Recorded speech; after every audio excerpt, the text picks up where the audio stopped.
આ બધો જ અન્યાય અને અત્યાચાર આપણે શા માટે સહન કરીએ છીએ અને ક્યાં સુધી સહન કરીશું? ગુજરાતના ગામડામાંથી આવેલો એક નાનો એવો દીકરો ગોપાલ ઇટાલિયા ગુજરાતની જનતાને બે હાથ જોડીને વિનંતી કરે છે કે તમારો આત્મા જગાડો.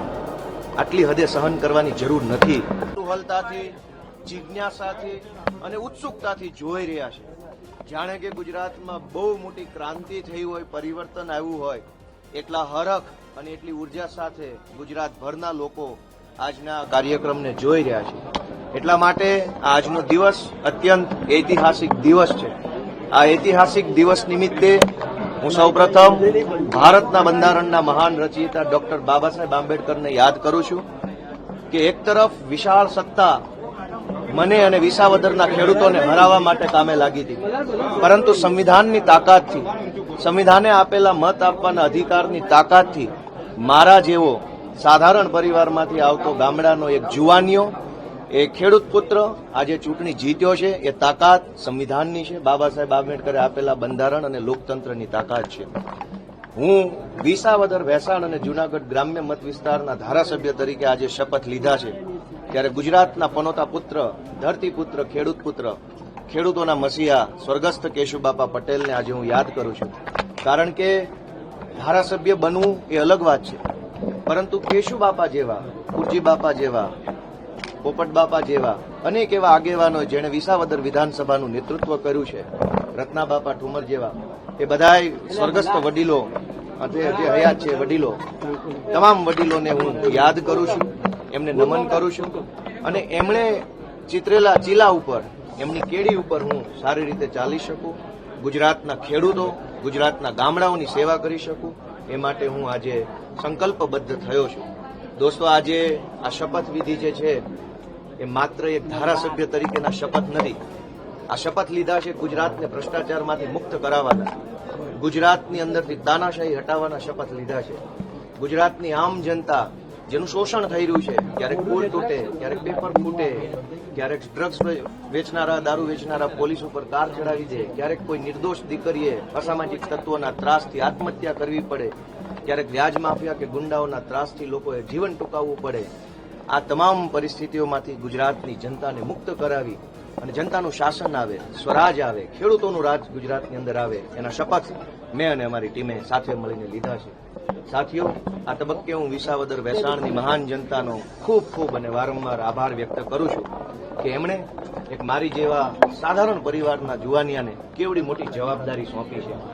આજ આખું ગુજરાત એક નવી દિશાની અંદર આગળ વધવા માટે તૈયાર થઈ રહ્યું છે. ત્યારે મારી બે વિનંતીઓ છે. ગુજરાતની જનતાને મારી એક વિનંતી છે કે પોતાનો આત્મા જગાડો. ક્યાં સુધી સહન કરીશું? ક્યાં સુધી આ બધું ચલાવી લઈશું? રોજ ઉઠીને અત્યાચારો થાય છે, અન્યાયો થાય છે, લોકો બેમોત મરે છે. ક્યાંક અગ્નિકાંડમાં લોકો બેમોત મરે છે, ક્યાંક લઠ્ઠાકાંડમાં મરે છે, ક્યાંક પુલ તૂટેને મરે છે, ક્યાંક બોટ ઊંધી વળે ને ડૂબીને આપણા દીકરાઓ મરી જાય છે. આ બધો જ અન્યાય અને અત્યાચાર આપણે શા માટે સહન કરીએ છીએ અને ક્યાં સુધી સહન કરીશું? ગુજરાતના ગામડામાંથી આવેલો એક નાનો એવો દીકરો ગોપાલ ઇટાલિયા ગુજરાતની જનતાને બે હાથ જોડીને વિનંતી કરે છે કે તમારો આત્મા જગાડો. આટલી હદે સહન કરવાની જરૂર નથી, આટલું લાચાર રહેવાની જરૂર નથી. આપણે ગાંધી અને સરદાર જેવા ક્રાંતિકારી પુરુષોની ધરતીના માણસો છીએ. લાચારી કે વિવશતા આપણને પોસાય નહીં. હું ગુજરાતના યુવાનોને વિનંતી કરું છું કે તમારો આત્મા જગાડો, તમારા મનને ઢંઢોળો, લડાઈ માટે તૈયાર થઈ જાઓ, સંઘર્ષના રસ્તા ઉપર આવો.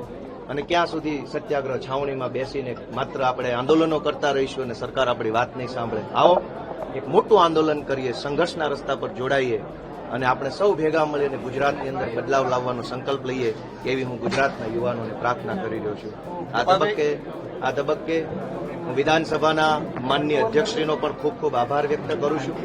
એમણે મને આવકારીને મને શપથ લેવડાવ્યા છે અને ધારાસભ્ય તરીકેની જવાબદારી સોંપી છે. એ બદલ માનનીય અધ્યક્ષશ્રી શંકરભાઈ ચૌધરી સાહેબનો પણ હું ખૂબ ખૂબ આભાર વ્યક્ત કરું છું. આ તબક્કે હું અમારા આમ આદમી પાર્ટીના નેતા અરવિંદ કેજરીવાલજી અને ગુજરાત પ્રદેશના અધ્યક્ષ માનની ઈશુદાનભાઈ ગઢવીના નેતૃત્વમાં કામ કરતા આમ આદમી પાર્ટીના એક ક્રાંતિકારી કાર્યકર્તાને હું નમન કરું છું.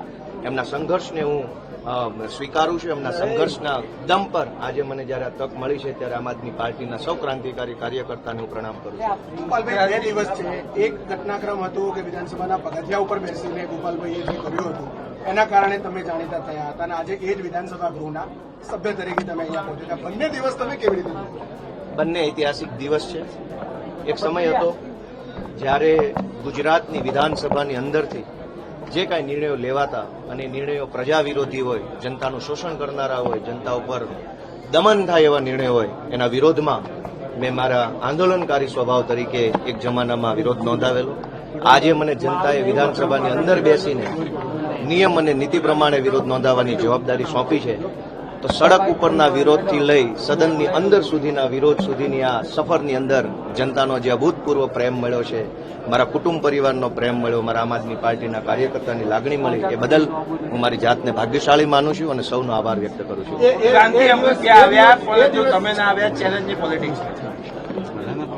રોજ અનેક પુલ તૂટી જાય છે, છતાંય તે કોઈને સજા થતી નથી, કોઈ કાર્યવાહી થતી નથી. રાજીનામું તો આખી સરકારે આપવું જોઈએ. રોજ દારૂ વેચાય છે, અનેક લોકો લઠ્ઠાકાંડમાં મૃત્યુ પામે છે, છતાં કોઈ કાર્યવાહી તો થતી નથી. રાજીનામું આખી સરકારે આપી દેવું જોઈએ. ઢગલાબંધ પેપરો ફૂટે છે, કડક કાર્યવાહીના નામે વાર્તાઓ થાય છે, કોઈ કાર્યવાહી થતી નથી. રાજીનામું આખી સરકારે આપી દેવું જોઈએ. ડ્રગ્સ માફિયાઓ એટલા બધા બેફામ બન્યા છે કે મોટા શહેરોના યુવાનોને ભરડામાં લીધા છે, છતાંય કોઈ કાર્યવાહી, ઠોસ નક્કર કાર્યવાહી થતી નથી. આખી સરકારે રાજીનામું આપવું જોઈએ. ગોપાલ ઇટાલિયાના રાજીનામું આપવાથી પુલ તૂટતા બંધ નહીં થાય.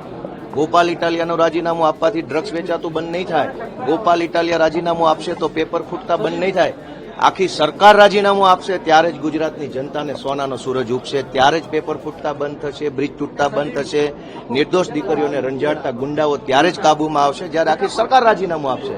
તો હું તો વિનંતી કરું છું કે ગુજરાતને સુખી કરવું હોય, ગુજરાતની જનતાને ગુલામીમાંથી મુક્ત કરાવી હોય તો આખી સરકાર રાજીનામું આપે. ગોપાલના રાજીનામાથી શું ફરક પડવાનો?